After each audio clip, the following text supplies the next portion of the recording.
बिहार से हैं, मोतिहारी जिला से बिलोंग करते हैं।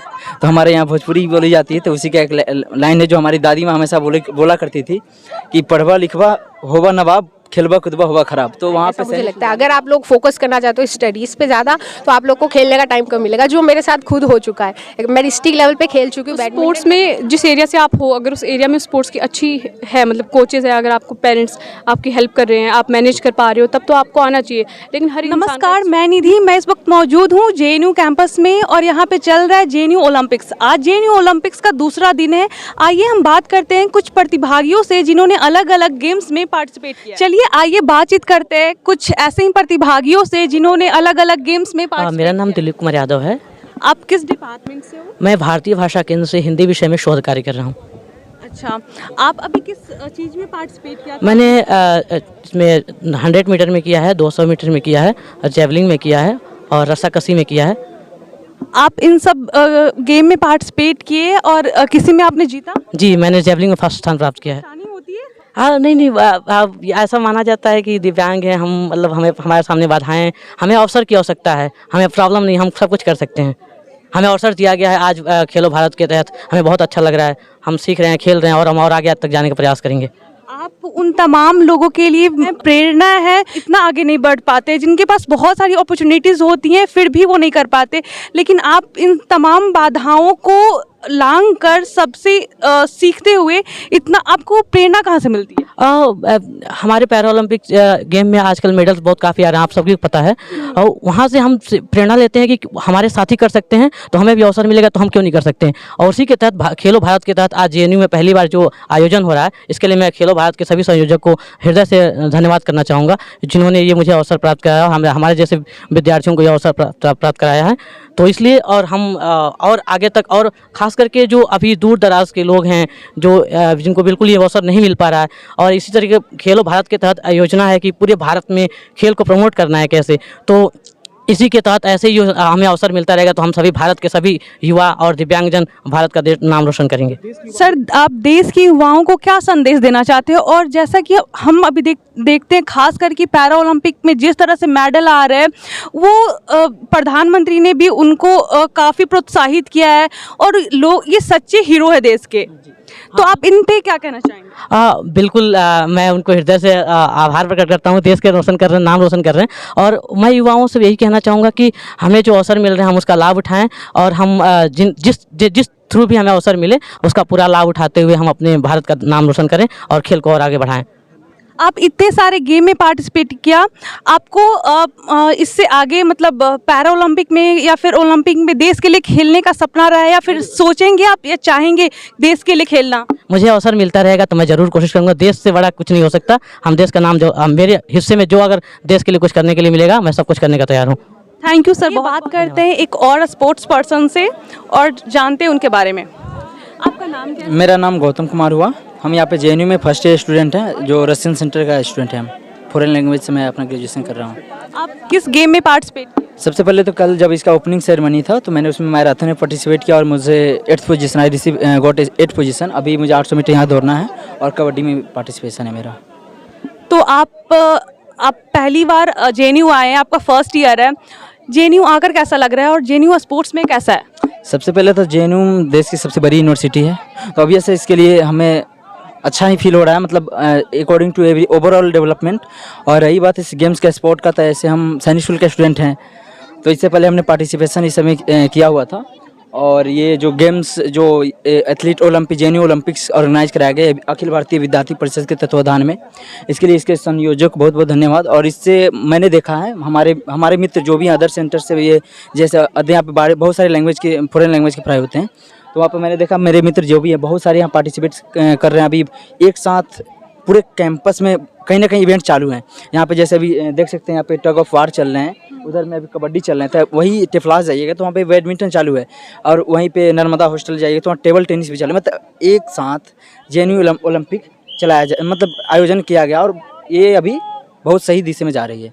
आप पहली बार स्पोर्ट्स में दौड़ में पार्टिसिपेट किए या फिर अपने स्कूलिंग टाइम से ही आप स्पोर्ट्स में बहुत एक्टिव रह चुके हैं? एक्चुअली हम स्कूल सैनिक स्कूल वाले हैं, तो वहाँ पे हमारे यहाँ तो ओवरऑल मतलब गेम्स में पार्टिसिपेशन स्टार्टिंग से ही रहते हैं। मैं इससे पहले अपना क्रॉस कंट्री रनर रह चुका हूँ, मतलब क्रॉस कंट्री दौड़ता हूँ, और वहाँ पे भी एथलीट में मैंने पार्टिसिपेट किया है, और वहाँ पे भी डिस्ट्रिक्ट लेवल्स होते हैं उसमें मैंने पार्टिसिपेशन अपना दिया था। तो आपको नहीं लगता कि आप स्पोर्ट्स में भी कैरियर बना सकते थे? हाँ, ये बात सही है, बट हम जहाँ से बिलोंग करते हैं ना, वहाँ पे एक होता है मेंटलिटी, पुराने ज़माने में जो बोला जाता था ना कि खेलवा कूदवा होवा खराब, पढ़वा लिखवा बनवा नवाब। आप कहाँ से हैं सर? ऐसे हम बिहार से हैं, मोतिहारी जिला से बिलोंग करते हैं, तो हमारे यहाँ भोजपुरी बोली जाती है, तो उसी का एक लाइन है जो हमारी दादी माँ हमेशा बोला करती थी कि पढ़वा लिखवा होवा नवाब, खेलवा कूदवा हुआ खराब। तो वहाँ पे सैनिक स्कूल जाने के बाद हमने ये सब शुरू किया। ऐसे JNU आने का मतलब है कि देश की सबसे बड़ी यूनिवर्सिटी है, तो कुछ ये मतलब अच्छा करना है। ये नहीं, स्पोर्ट एक माध्यम है जिससे हम अपने फिटनेस पे के लिए मस्तिष्क को। आप बिहार को लेकर क्या कहना चाहेंगे, खास करके स्पोर्ट्स में? वहाँ पे अपॉर्चुनिटीज़ नहीं है, तो अब क्या अपॉर्चुनिटीज़ आ रही है? देखिए, बिहार ऐसे जिस दृष्टिकोण से देखा जाए, स्टार्टिंग में हमारे यहाँ जो मैं अभी थोड़ी देर पहले कुछ लाइन बोला, वे हमारे लिए नहीं थे। जनरली बिहार में यही मेंटेलिटी पहले थी, मतलब ये हर एक परसेप्शंस को दर्शाता है जो बिहार के लोगों को ले पहले था। लेकिन अभी जब ओलंपिक्स वगैरह हो रहे हैं, बिहार के भी बहुत सारे जो अभी MLA है श्रावणी से, उन्होंने पार्टिसिपेशन किया है, जिससे अभी बढ़ावा वहाँ पे दिया जा रहा है। लेकिन अभी उस लेवल का नहीं है कि जिसको लेके युवा जो है इसमें अपने आप को झोंक सके कि हाँ, मुझे स्पोर्ट में कैरियर बनाना है। अभी बिहार के राजगीर में महिला हॉकी जिस तरह से आयोजन किया गया, उस पर आप क्या कहना चाहेंगे? पहली बार ऐसा आयोजन बिहार में स्पोर्ट्स को लेकर किया गया था, तो आप उस पर क्या कहना? सबसे पहले तो उसके लिए बिहार सरकार को और भारत की जो भी हैं, मतलब खेल मंत्रालय जो भी, उसको बहुत बहुत धन्यवाद कि एक इंटरनेशनल गेम्स का आयोजन बिहार को भी राजगीर में किया गया, वो भी एक सक्सेसफुल तरीके से, जिसमें भारतीय टीम विजयी रही, भारतीय महिला टीम विजयी रही। और इसमें भारत सरकार के साथ बिहार सरकार का भी योगदान बहुत एक अहम भूमिका निभा रहा था। और रही बात स्पोर्ट का, तो इसी प्रकार बिहार सरकार को और गेम्स को मोटिवेट करना चाहिए, प्रोत्साहन देना चाहिए, ताकि बिहार के बच्चे जो भी इसमें इंटरेस्टेड हैं अपना, मतलब देखिए, एक होता है PR, तो बिहार में इस गेम को, जो आप हमसे पूछे, इस तरह बहुत सारे गेम होते हैं, लेकिन उसको दिखाया नहीं जाता, वो बस किसी न्यूज़पेपर के कॉर्नर में आके रह जाते हैं। तो उस कॉर्नर को कॉर्नर ना करके सेंट्रल पेज पे लाना होगा, जिससे बिहार के बच्चे अपने आप को प्रोत्साहित कर पाएंगे। स्पोर्ट्स में अभी भी बिहार के बच्चे को खास करके वो अपॉर्चुनिटीज़ नहीं मिलती है जैसे कि हरियाणा और अदर कंट्री में सरकार सपोर्ट करती है। तो अभी भी बहुत स्पोर्ट्स के लिए जागरूक होना चाहिए, लोगों को होने की ज़रूरत है। ये बात आपने जो बोला, जागरूक होने, अभी मूल्य रूप से बोला जाए तो ग्राउंड लेवल पर कोई जागरूक नहीं है। जो एक होता है ना, जिन्हें मतलब पुराने जो ऑर्थोडॉक्स मेंटलिटी से है, कि अभी जो लाइन बोला वही लाइन है कि ऑर्थोडॉक्स मेंटलिटी से लोग रह रहे हैं। लेकिन यहाँ पे है कि हाँ, बिहार में अब लोग थोड़ा जागरूक हो रहे हैं, खेल के प्रति अपने रुचि के दिखा रहे हैं। इसमें गवर्नमेंट को प्रोत्साहित करना जरूरी होगा, उनके लिए अनुदान जो देना पड़ेगा, अनुदान जो बोलते हैं, जो होता है। In overall aspect government should initiate sport program for the UVAS to participate in these all activities। तो आपका नाम क्या है? प्रांजल तिवारी। आप किस स्पोर्ट्स से हो? MSc physics. आपने पहली बार गेम खेला है आपने ये? हाँ, पहली बार टग ऑफ वॉर मैंने खेला। कैसा लग रहा है? बहुत ही अच्छा लग रहा है। टीम स्पिरिट, टीम कोऑर्डिनेशन, ये सब चीज़ें बहुत इंपॉर्टेंट है। जैसा I am feeling like very happy. जैसा कि आप देख रहे हैं, इनके फेस पे जो स्माइल है, जो खुशी है, वो मतलब दिख रही है। भी मास्टर्स फिजिक्स से हूँ, फर्स्ट ईयर से। जीत कर कैसा लग रहा है? बहुत अच्छा लग रहा है। आपने पहली बार ये जी, game मेरा भी पहली बार है। मैंने पहले कभी नहीं खेला है, this is my first time. Schooling time कोई स्पोर्ट्स? नहीं, हम यहीं पे आके हमने तुरंत प्रिपरेशन की एंड हमने जीत गए। अच्छा जी, कांग्रेचुलेशन। Thank you. हेलो, आप मैम, आपका नाम क्या है? मेरा नाम आशी है, मैं भी MSc फिजिक्स से हूँ। अच्छा, आप भी पहली बार खेले हो? हाँ, मैंने भी पहली बार खेला है। जीत कर कैसा लग रहा है? बहुत ही अच्छा, थैंक यू, मज़ा आया। आपका नाम क्या है? मेरा नाम आरजू है, मैं रेवाड़ी हरियाणा से हूँ, मैं MSc फिजिक्स फर्स्ट ईयर से हूँ। आपने ये गेम पहली बार खेला है या फिर स्कूलिंग टाइप से आप खेलती आ रही है? मैंने टग ऑफ वॉर पहली बार खेला है, लेकिन स्कूल में रेस और ये खो खो वगैरह कॉम्पिटिशन्स में लिया है हमने। Our seniors helped in strategising the team spirit and also हमने जिस तरीके से स्ट्रैटेजी बनाई थी, कब होल्ड करना है, कब पुल करना है, उसी अकॉर्डिंग हमने इंस्ट्रक्शंस के अकॉर्डिंग टीम स्पिरिट को बनाए रखा and finally we won the. Dimple Sharma and मैं राजस्थान से हूँ। एक्चुअली हम सब लोग MSc फिजिक्स से ही हैं। हम लोग सेकेंड ईयर में, एक ही डिपार्टमेंट से? बिल्कुल, हम लोग सेकेंड ईयर के, हमारे जूनियर्स भी हैं साथ में। डिपार्टमेंट वाइज ही? हाँ, ये डिपार्टमेंट वाइज हुआ था, तो हमने वही अभी यहाँ पे फर्स्ट टाइम हम लोग खेल रहे हैं, पहली बार हमने प्लानिंग यहीं पे आके करी है और टीम स्पिरिट बहुत अच्छी थी, कोऑर्डिनेशन हम लोग का बहुत अच्छा था, तो इस वजह से हम जीते। इससे पहले आपने तैयारी किया था? नहीं बिल्कुल नहीं, हम 15 मिनट पहले ही आए थे फील्ड पे और उसके बाद हमने साथ में थोड़ा प्लानिंग करी और हम जीत गए।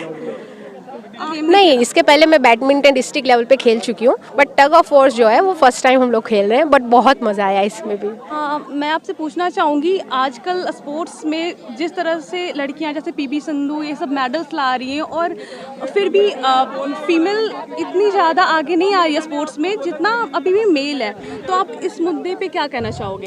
मैं यही कहना चाहूँगी, एज अ फीमेल मुझे भी मतलब स्पोर्ट्स में बहुत ज़्यादा इंटरेस्ट था स्टार्टिंग से ही, बट हमारा यही जो एजुकेशन सिस्टम है उसमें टाइम कम मिल पाता है, ऐसा मुझे लगता है। अगर आप लोग फोकस करना चाहते हो स्टडीज़ पे ज़्यादा, तो आप लोग को खेलने का टाइम कम मिलेगा, जो मेरे साथ खुद हो चुका है। मैं डिस्ट्रिक्ट लेवल पे खेल चुकी हूँ बैडमिंटन, बट यही हो गया ना कि जब बोर्ड्स आ गए और फिर बाकी भी आगे कंपटीशन एग्जाम्स थे, उसकी प्रिपरेशन, और फिर अगर किसी को जैसे मेरे जैसा हो जिसे अगर उसमें टारगेट करना है, उसमें एम करना है, तो फिर टाइम कम मिल पाता है। मैं जहाँ से आती हूँ, जिस बैकग्राउंड से, राजस्थान से, मुझे तो ऐसा लगता है कि गर्ल्स बॉयज़ का मेरे जो रीजन है वहाँ पे इतना पार्शलिटी टाइप मुझे फील कभी नहीं हुआ, बट हाँ कि गर्ल्स को जो एक्चुअली ये वही बात है कि जो सक्सेस चाहते हैं, जो ज़्यादा पैशनेट है अपनी पढ़ाई को लेके, मैं उस पॉइंट ऑफ व्यू से ही देखना चाहूँगी कि उन लोग को फिर ज़्यादा खेलने के लिए टाइम नहीं मिल पाता। नाम क्या है? मेरा नाम नेहा है और मैं भी एमएससी फिजिक्स की स्टूडेंट हूँ। आपने इससे पहले कभी खेला था ये गेम? ये गेम तो नहीं खेला, लेकिन मैं बास्केटबॉल प्लेयर थी अपने स्कूल लेवल तक। तो आप तो बास्केटबॉल प्लेयर थी, तो आपने स्पोर्ट्स को छोड़कर इधर स्टडी में क्यों आया, एकेडमिक्स को क्यों चुना? कभी अपॉर्चुनिटीज़ नहीं मिली? स्पोर्ट्स में भी कैरियर बनाया जा सकता था। हाँ, स्पोर्ट्स में भी कैरियर बनाया जा सकता था, लेकिन स्पोर्ट्स में आपको बहुत ज़्यादा हार्डवर्क करना पड़ता है, फिर स्टडीज़ का मैनेज करना पड़ता है, जैसे कि डिम्पल ने बताया। तो अगर आप वो स्टडीज़, और एक्चुअली मैं साइंस बैकग्राउंड से थी 11th-12th में, तो साइंस बैकग्राउंड को एक डेडिकेटेड स्टडी चाहिए होती है। अगर आप 11th-12th में फोकस नहीं करेंगे तो आपके कॉन्सेप्ट वीक होंगे, और मुझे हमेशा से फिजिक्स में इंटरेस्ट था, तो फिर मुझे चूज़ करना पड़ा। स्पोर्ट्स भी तो है, लेकिन उस स्पोर्ट्स में जिस एरिया से आप हो, अगर उस एरिया में स्पोर्ट्स की अच्छी है, मतलब कोचेज़ है, अगर आपको पेरेंट्स आपकी हेल्प कर रहे हैं, आप मैनेज कर पा रहे हो, तब तो आपको आना चाहिए। लेकिन हर इंसान का एक स्ट्रेंथ और एक वीकनेस होता है। अगर आपको लग रहा है आप एकेडमिक्स में ज़्यादा जल्दी कुछ अच्छा कर पाओगे, अगर आपकी फैमिली अगर आपको हर चीज़ में सपोर्ट करती है, तो आपको वो चूज़ करना चाहिए जिसमें आपको ज़्यादा इंटरेस्ट हो। मैं स्कूल में खेलती थी, खासकर 100 मीटर और 200 मीटर रेसेस में काफ़ी भाग लिया करती थी, और बैडमिंटन भी खेलती थी। तो आप स्पोर्ट्स में कैरियर क्यों नहीं बना? मैं ये कहूँगी कि मैं हमेशा से ही इसको खेलती तो थी, पर मेरा मेन फोकस अपने स्टडीज़ पे रहता था, और ये एक तरह से फ़िज़िकल फिटनेस के लिए ज़्यादा काम करता था। तो मैं रेस वगैरह में दौड़ती थी क्योंकि मुझे अच्छा लगता था, और कराटे भी क्लास लेती थी, पर उसके बाद फिर जब मैंने साइंस ले लिया, तो उसके बाद से इसको मैं कम ही वक्त दे पाई। तो जेएनयू में स्पोर्ट्स के लिए कितनी अपॉर्चुनिटीज़ है? मैं इससे पहले दिल्ली यूनिवर्सिटी में पढ़ी हूँ, तो अगर मैं वहाँ से कंपेयर करूँ तो जेएनयू में बहुत ही कम है अपॉर्चुनिटीज़ भी और एक्टिविटीज़ भी। बहुत ही कम देखने को मिलता है कि स्पोर्ट्स इवेंट्स हो रहे हैं, वही डीयू में बहुत ज़्यादा होता था। तो इस मामले में मुझे अच्छा लगा कि यहाँ पे भी कुछ हो रहा है अब। तो ये सब ज़्यादा होना चाहिए, क्योंकि इससे काफ़ी बच्चों को हेल्प मिलती है।